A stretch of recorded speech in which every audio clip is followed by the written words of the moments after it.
Obese people of Reddit, what is something non-obese people don't understand or can't understand? Story 1. As a former obese person, having to pull down your t-shirt to prevent it from lifting up. My non-obese self has well-fitting clothes, and I still subconsciously pull my t-shirt down. That and the glaring looks that you get when you stand in food lines at buffets or at airports. Story 2. How people treat you with active disdain. People glare at you, they scoff at you. They make faces of disgust when seeing you. Random-ass people feel free to honk at you and yell shit from their car when you walk alongside the road. The hatred is honestly intense. Story 3. I have been heavy and light and back again several times, which takes a massive toll on the body on its own, but there you go.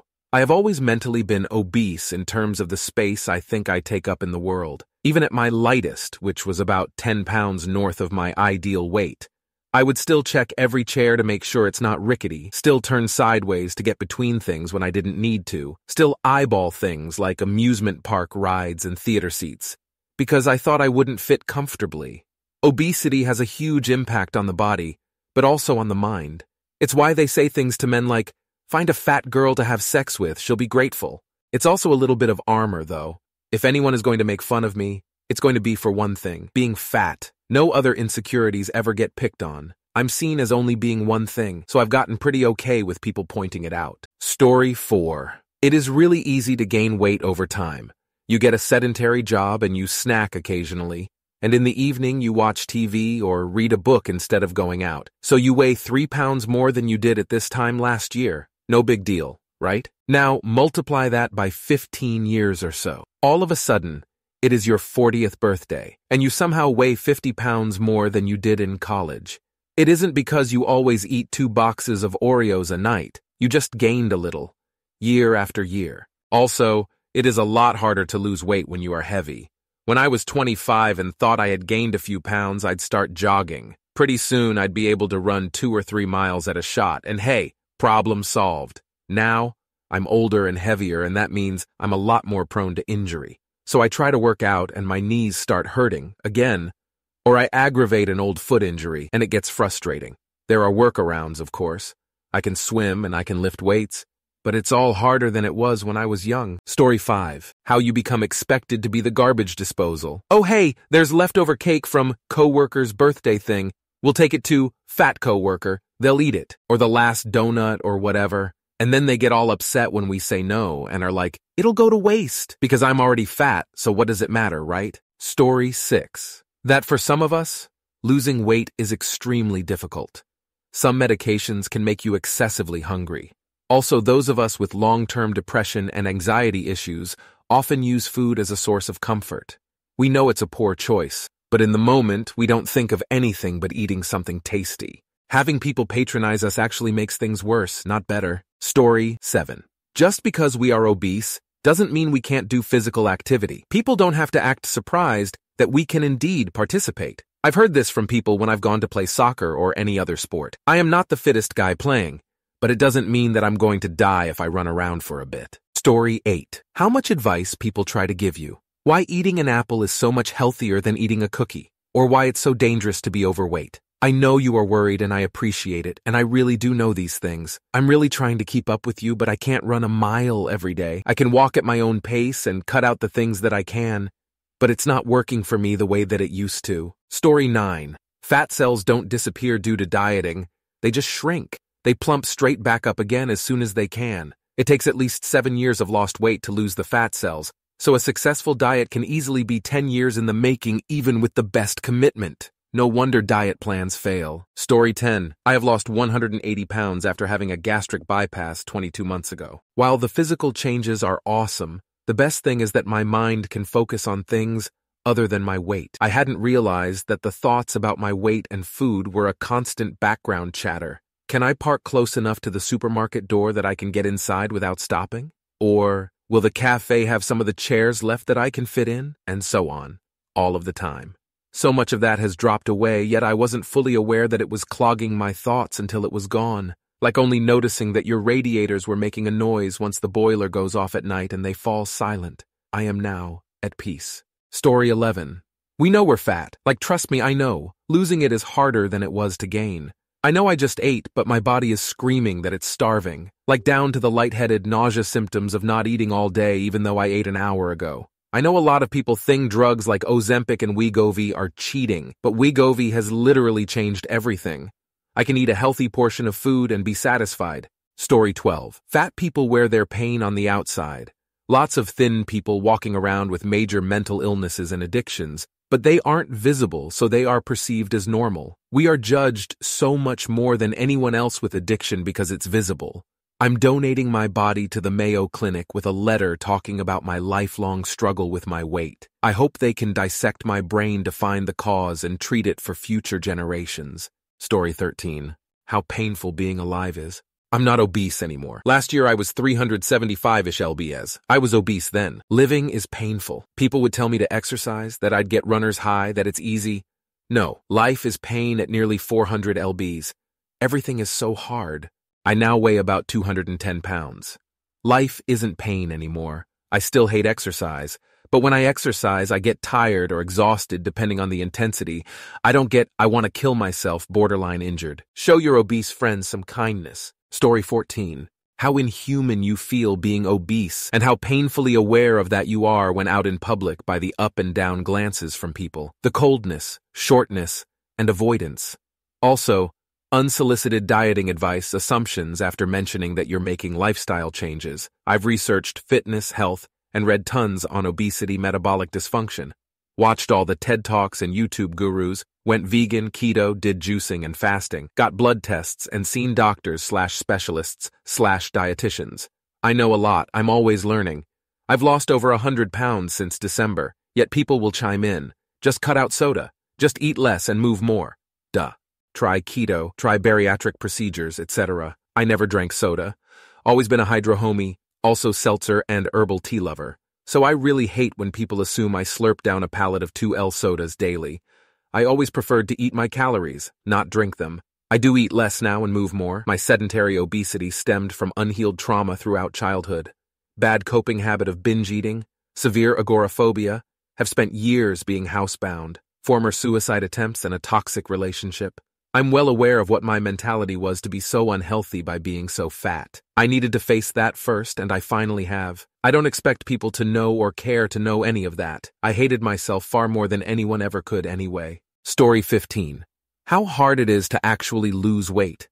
It's so tilted towards staying fat. You eat a slice of pizza and think, I'll just run this off.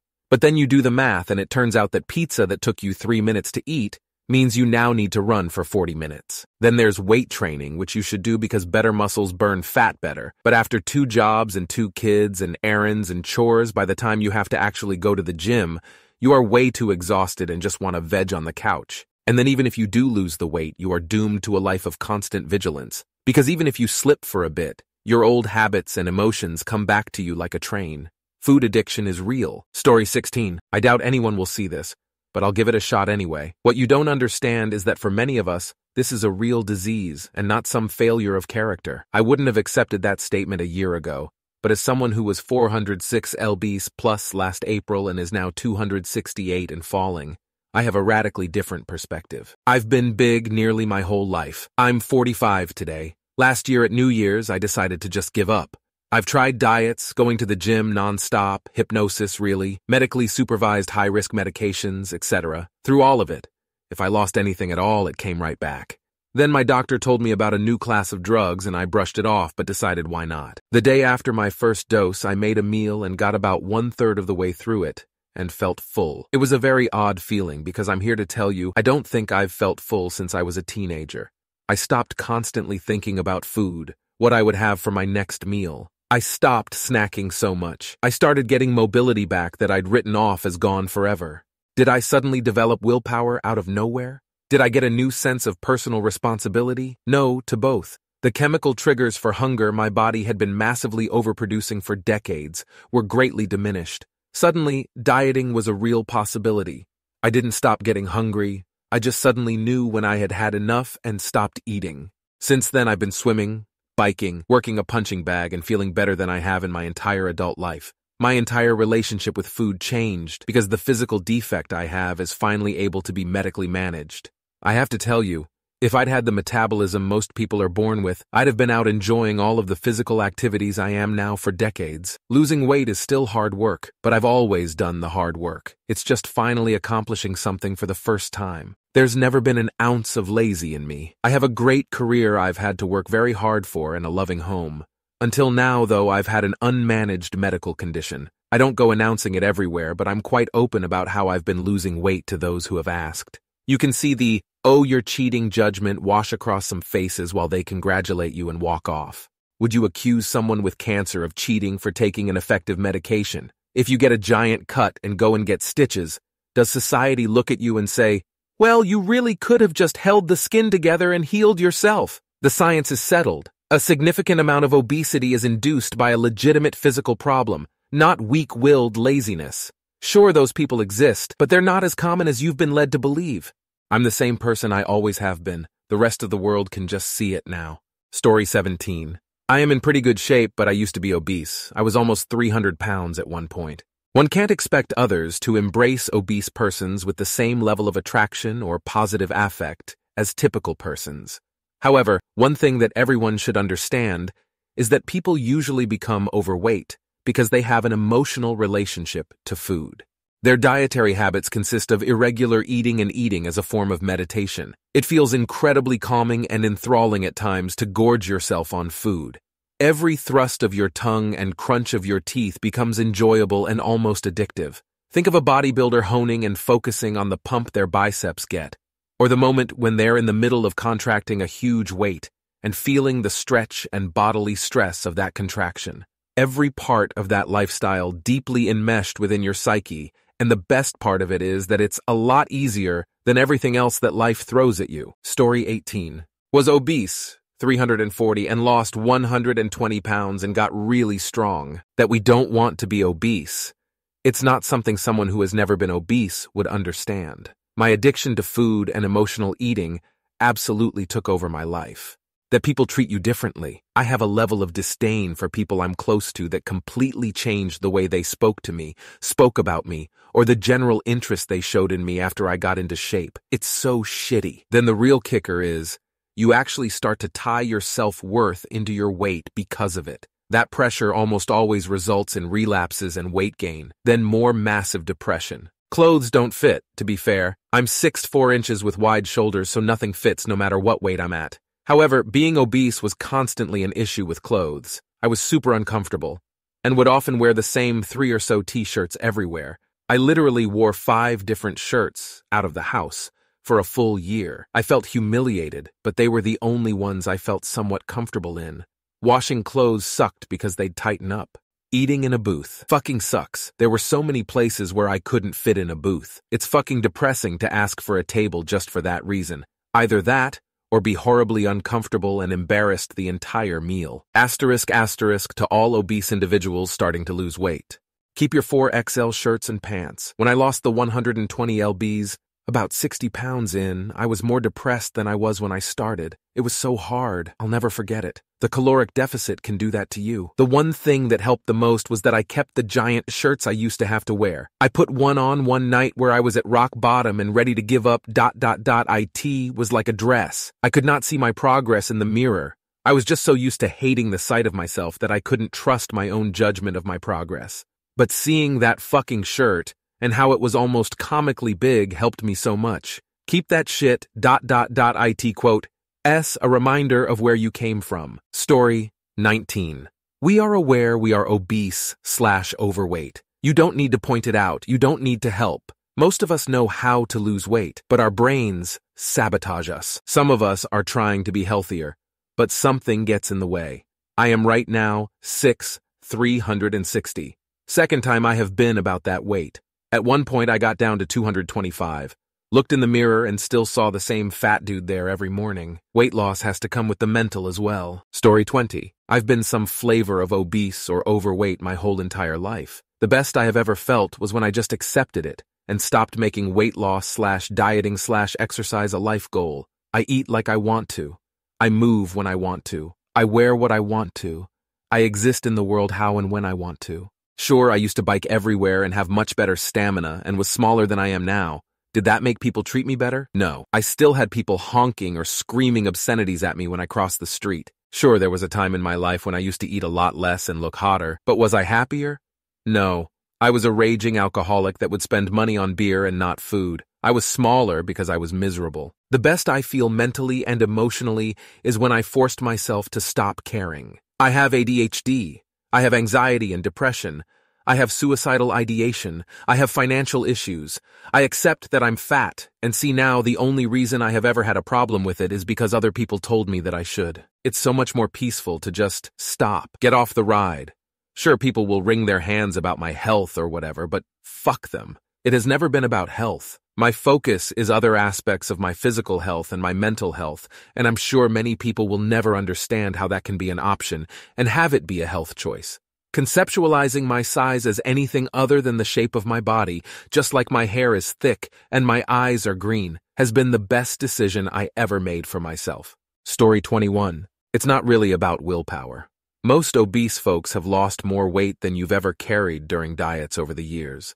The way metabolism and neurotransmitters change when you gain weight means that your body will do everything it can to prevent you from keeping weight off once you've gained it. Some of my friends have a hard time stopping after just one drink. For me, having half a glass of wine and stopping there is effortless. I have a hard time stopping when I'm eating something that's rewarding to my brain. For some of my friends, it's effortless. I don't think it exactly comes down to willpower for either of us. It's more about what is easy or hard for your brain to say no to. Story 22. Extreme bouts of prolonged stress and grief absolutely wreck everything about your body. I got so much shit from men in their 30s telling me that because I was bigger now, I'd have a harder time dating again after my husband had died.